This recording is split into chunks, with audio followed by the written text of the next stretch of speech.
Have more privilege as an American living outside the US than living in the US. Ciao everyone, welcome back to my channel. I know I've been gone for a bit, but I needed the last week of January just to focus my energy and time on myself and my business. I turned 35 last week. I also went through a major breakup and I was just focusing my energy on my business. So I'm back to regular programming here and sharing my observations and experiences of living a fabulous life in Serbia. So today's topic, I want to talk about peace. Why I choose Serbia over the chaos going on in the US. And despite being abroad for 11 years, everyone keeps on asking me, why did I leave the US? Given the change in, I guess, the Western civilization, the US, Canada, UK, Australia, New Zealand, France, and other powers, there's a huge shift going on between advanced economies and developing nations like Serbia or Thailand or Turkey or Kazakhstan, all the countries I lived in. And it's so much better to live in an emerging market like Serbia, where there's a lot of work to be done, creative and great ideas are accepted, you can start a business, and you can live a higher quality of life. And honestly, I'd rather be rich in a poor country versus poor in a rich country like the US. So let's get started. I am an exception.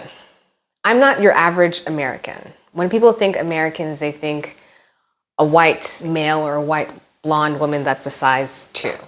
And for me, in the US, I would be an ordinary Black woman from a working class background from a small town.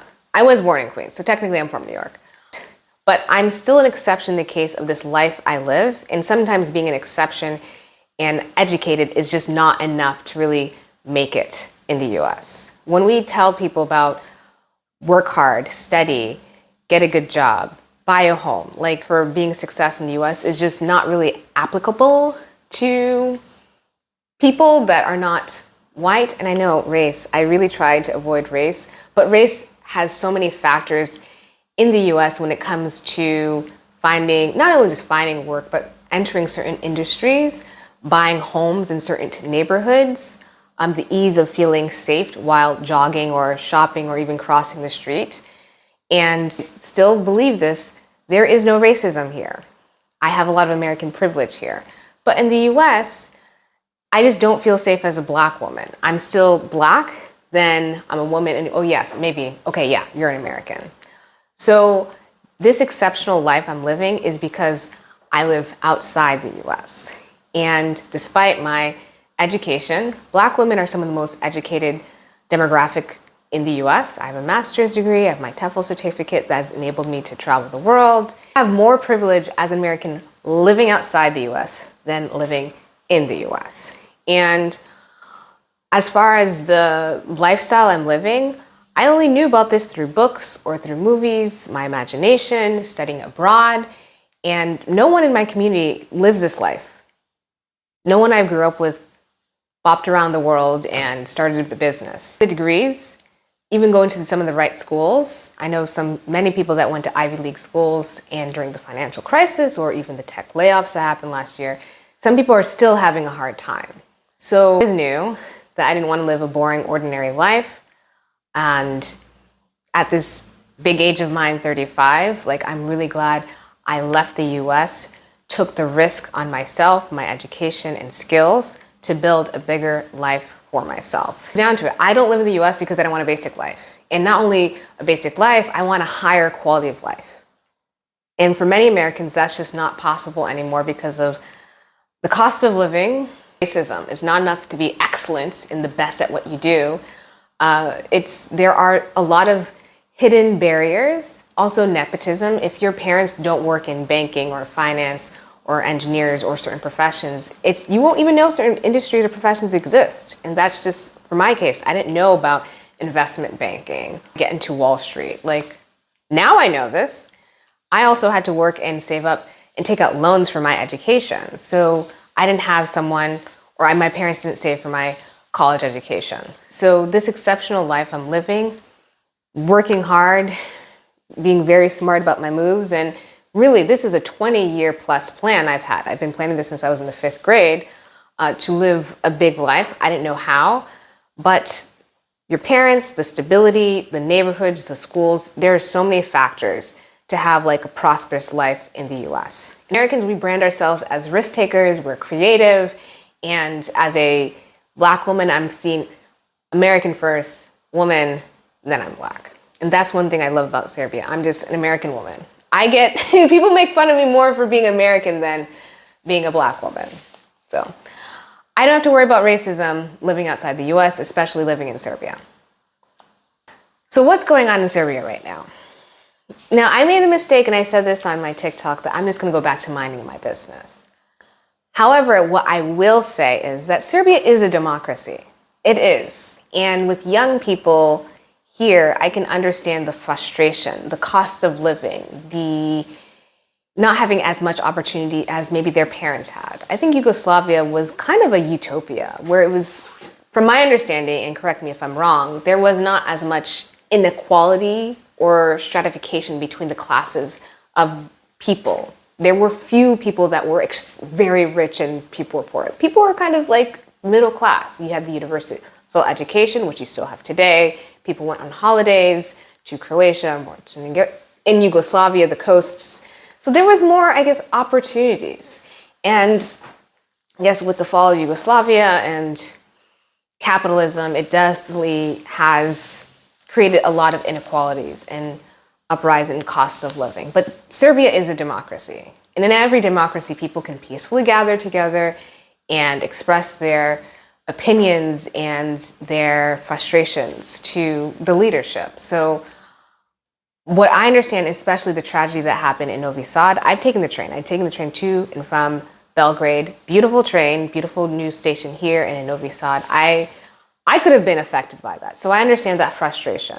But I think what's going on has created a bigger conversation where I think some people, and I know some people might be mad at me for saying this, are just don't understand how the world works. Like, there is no country where there's no nepotism. There's no country with a perfect government. I've been to like perfect, the closest to perfect countries. I've been to Finland. I've been to Singapore. I've been to New Zealand. I've been to all those places. And those are kind of looked at as like a utopia. So what I have to say, there's a lot of progress that have been made. I have friends here that's been here since the 90s. And they're like, Blair, stay away from this topic.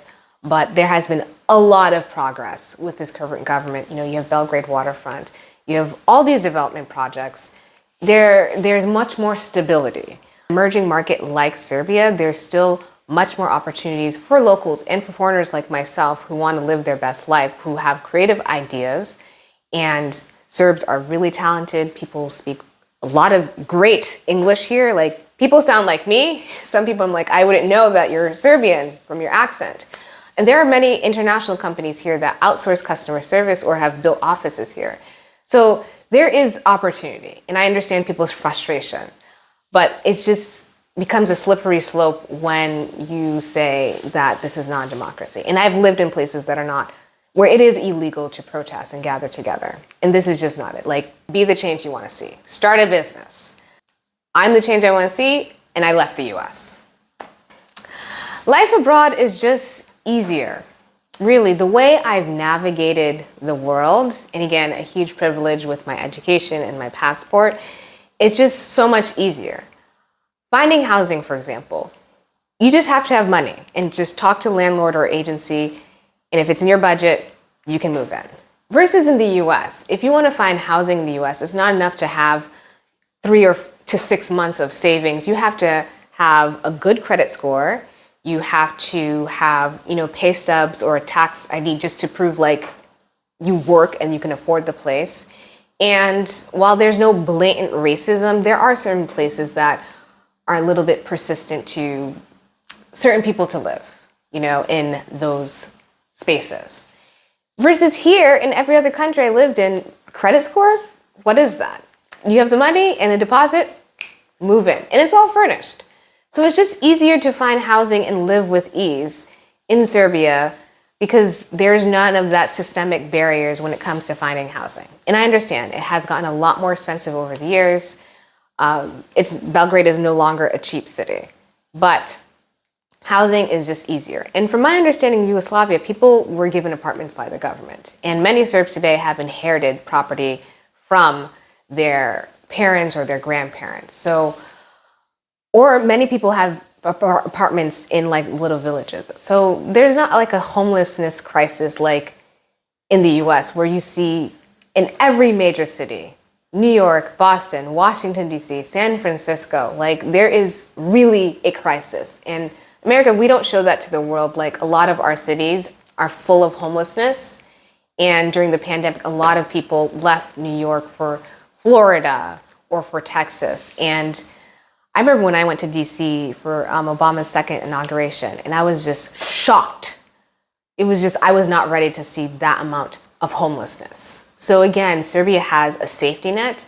If people can't afford to live in a Belgrade, you could go to some small village where you have a roof over your head, you have food to eat. People are not struggling. If you have any type of setback in the US, it could be catastrophic. I'm healthy, that's a privilege. And the way Americans eat, I'll never forget, someone said like, Americans eat like they have health insurance. Most Americans are a medical emergency away from bankruptcy. Getting sick in the US is no joke. And if you don't have a job, you don't have health insurance. And even if you have health insurance, that doesn't mean your health insurance doesn't cover you. Health insurance companies are always going to try not to pay or justify, well, we don't want to pay, or you don't need that. And even if they cover that, it's like afterwards. Versus here, you have all these great clinics. And I know some people are like, the public hospitals are not a little drama. As an expat, I go to the private clinics. It's easier for me to go to the dentist or to a doctor and just pay out of pocket. And again, I have had no major illness. And again, in the US, if you want to live an extraordinary life, nothing, and I mean nothing major medical can happen to you, because it really can set back families if a child is sick, or if a person is sick and they have to leave work and they can't work. Like, your health is your wealth. Many Americans are overweight or fat because of stress. People sit a lot because you're commuting to work, sometimes up to 1, 2, or if not 3 hours. And our cities and suburbs are not designed for walking, so people don't walk as much. Many Americans, when they come to Europe, they're like, oh my gosh, I'm eating all this food and I'm losing weight, because cities are designed for people. Compare American women to being overweight and unattractive. And it's just like people, like the stress of American life, the responsibilities, not having a safety net, not finding a partner to do their part at home or help with the kids. Of course you're gonna gain weight. And especially as we get older, your body changes. So yeah, people are gonna put on weight. And obviously food. The food in America is making people fat or unhealthy. And at least here in Serbia and most of the world, a lot of ingredients and chemicals are banned. So it's just healthier to live outside the US. I'm like a size 2 in the US. I'm an exceptional case in that point, because most American women are size 14. And it's not their fault. The food and stress of life makes people fat. So let's just give Americans grace. Like, I live a rich life in Serbia, while I might not have like a huge portfolio or $1 million in the bank, I still live a very rich life. Versus in the US, I would really be not just an ordinary girl, I would just be in a box, struggling, miserable in a rich and great country. And I just reject that. I want to live a high quality of life and in a space where you are creative and your ideas and business, and you can find a lot of talented workers. Come to Serbia. If not, cities and villages to see. And I'm going to do more traveling in the spring and the summer, so I have some travel packages coming up. And if you want to relocate, I provide relocation services to Serbia for expats, for entrepreneurs, for investors, and you can buy some homes. So I'm going to also do some property tours. So Serbia is a wonderful place to live. And in the chaos we see in the world, especially with the US in our leadership, I choose Serbia. Let me know your thoughts in the comment sections. Please subscribe, share, and thank you for watching. Ciao, ciao.